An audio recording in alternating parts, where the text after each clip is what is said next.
Listen, American Airlines doesn't exactly have the best reputation. Their airplanes used to look like flying sardine cans, for crying out loud. I recently flew them in first class from London to New York, and the experience was, to put it mildly, not remotely first class whatsoever. Food wrapped in plastic with some living bugs sprinkled in here and there, service that reminded me of my imaginary great aunt Mildred. The octopus costume's taken me months.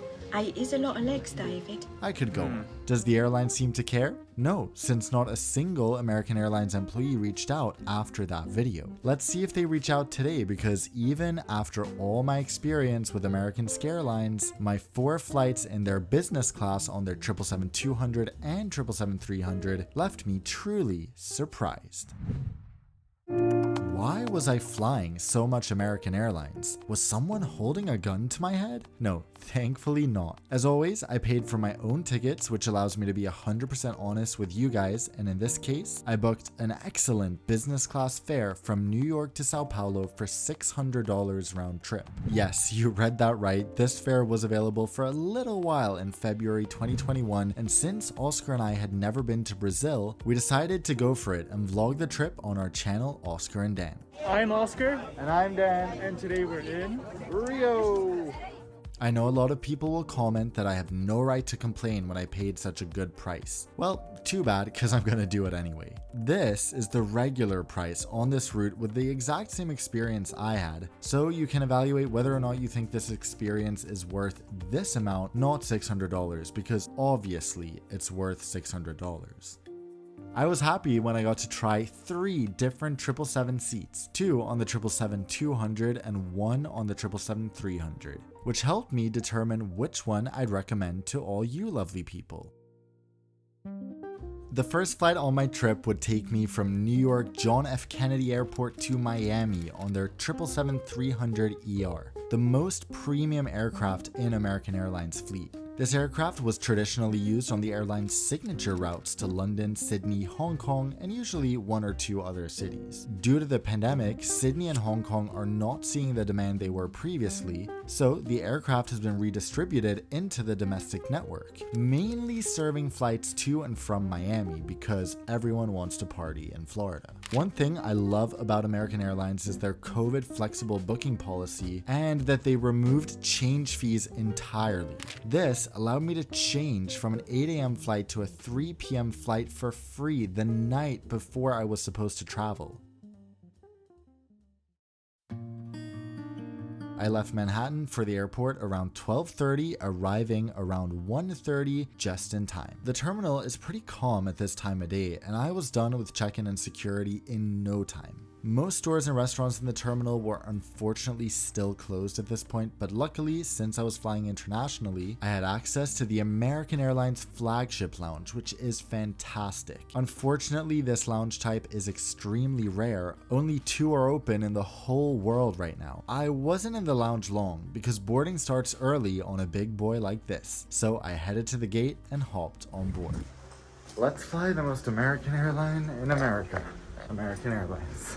The American Airlines 777-300ER comes in a 4-cabin configuration, with 8 first-class seats at the front and a mini cabin with 8 business-class seats behind that, which would be my preferred place to sit if you're lucky enough to have any of these seats left when you book. But also, on these domestic, non-transcontinental routes, premium passengers can select the first-class seats free of charge, which is of course awesome. Behind the second set of doors, we find an additional 44 business class seats spread across an insane 16 rows. This first seat is the very OG reverse herringbone, which was fantastic when it was introduced. It's still a great seat, but you'll notice it looks a little dated compared to the seats on the flights that followed. Besides the appearance, this seat really has a lot to offer. There is so much storage, your problem won't be lack of space, rather forgetting where you put everything. The seat controls are also easily accessible next to the remote and reading light.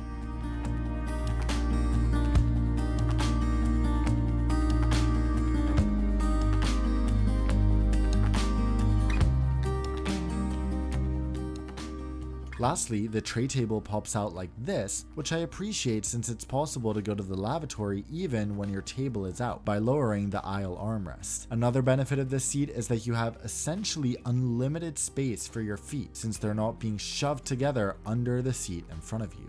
That makes this, in my opinion, the best American Airlines seat for sleeping. Soon enough, we were ready to leave with a full business and first class cabin. Not that most of these seats were actually purchased, rather American Airlines, like all US airlines, provides free upgrades to its frequent flyers. Not that the load really makes a difference here since the seat is so private anyway. As we prepare to depart from New York, I'm gonna give a late Christmas present to one of my recent subscribers. One of these people will get a $100 gift card with an airline of their choice. And the winner is Shannon Thompson. Congratulations. Make sure you subscribe so that you don't miss out next time I give away an airline gift card, an airline lounge pass, or even a free business class ticket.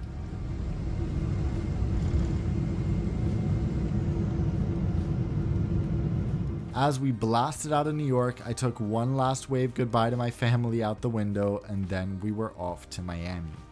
These domestic flights tend to be quite uneventful, so I worked most of the way down, and by worked I mean scrolled through my camera roll for 3 hours. But during that time, about an hour after takeoff, the crew came around and served everyone this salad with hummus. I was honestly surprised to see a real meal, and I ended up eating the sun-dried tomatoes from the salad, and I enjoyed the hummus, but that's pretty much it. The meal wasn't bad, and frankly, I find the presentation better than my first class flight from London to New York, despite there being some food on my napkin when the tray was brought out. Before I knew it, we were descending into Miami, and I enjoyed a beautiful sunset from one of 2 lounge choices I had there, the Flagship Lounge or the Centurion Lounge. I chose the latter. Now, before we look at the next and definitely the strangest configuration, I have a quick message. Country 80, here we come!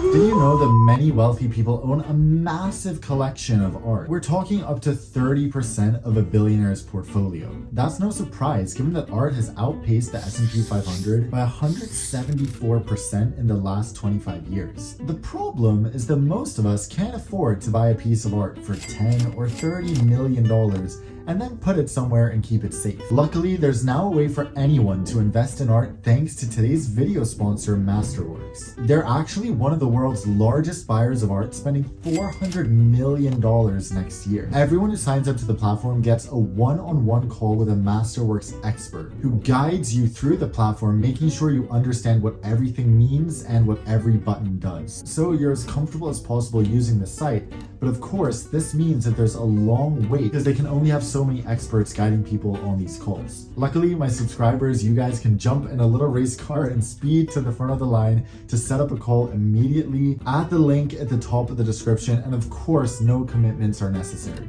If investing or building your assets is something you're interested in, especially for the new year, join 250,000 other people and myself investing on Masterworks and choose which art you want to own today. They recently sold their first piece, a Banksy painting, for a net 32% annual return.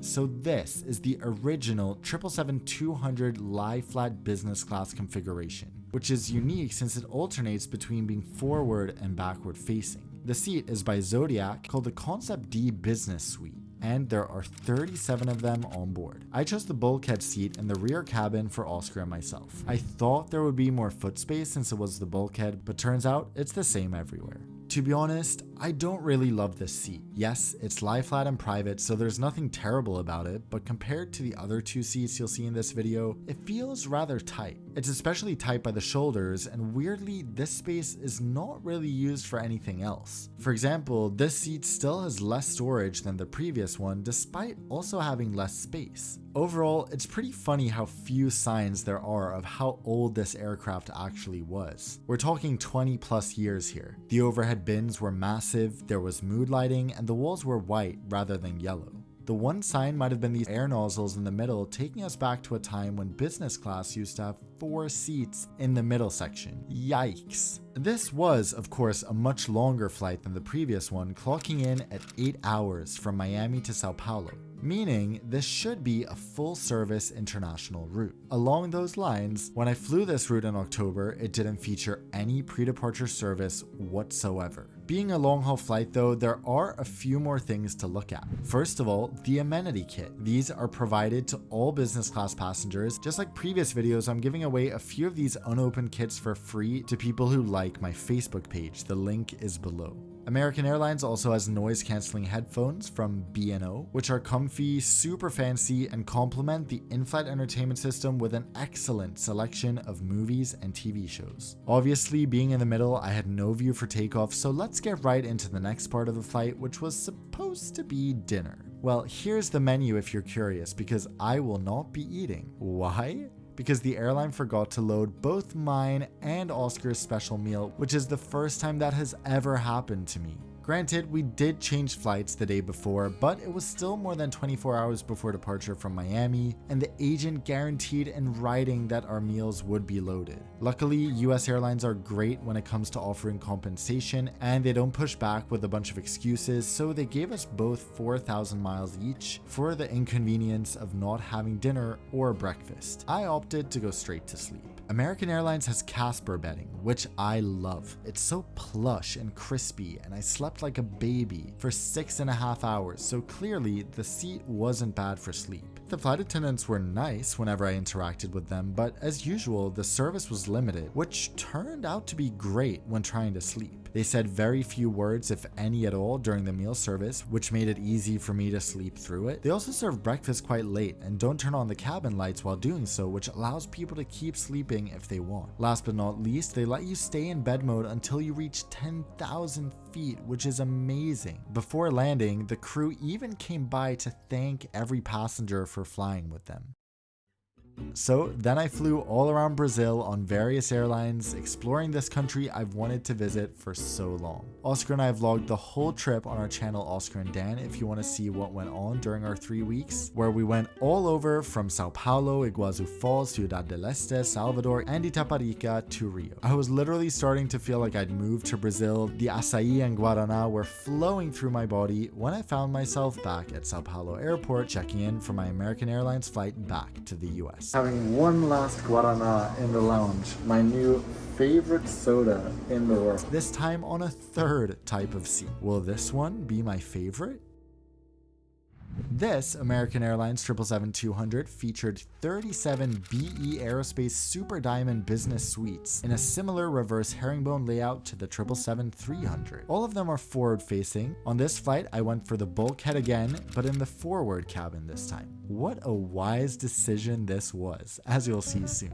This seat feels noticeably more modern than the other two seats with sleek finishes and premium materials. This wooden theme continues into the lavatory, which is nice for an airplane lavatory too. Unfortunately, the crew don't do any cleaning during the flight, so by the end, it looks like walking into a college frat house. Back at the seat, there is plenty of storage, and my favorite feature is the closable storage bins on the side with charging ports inside. The leg space is also great, and while all these seats are private, the bulkheads take the crown for most private of all, since there's no seats next to them. It feels like you have an entire 777 to yourself, and I love it. The menu was slightly different, and more importantly, there was food for me. Yay! Or maybe I shouldn't get too excited, because the mere fact that food exists on board does not mean the food will be enjoyable to consume. As usual on US carriers, the entire meal was served on one tray and looked like a literal replica of the frozen dinners my 93-year-old grandma gets from Meals on Wheels. It looked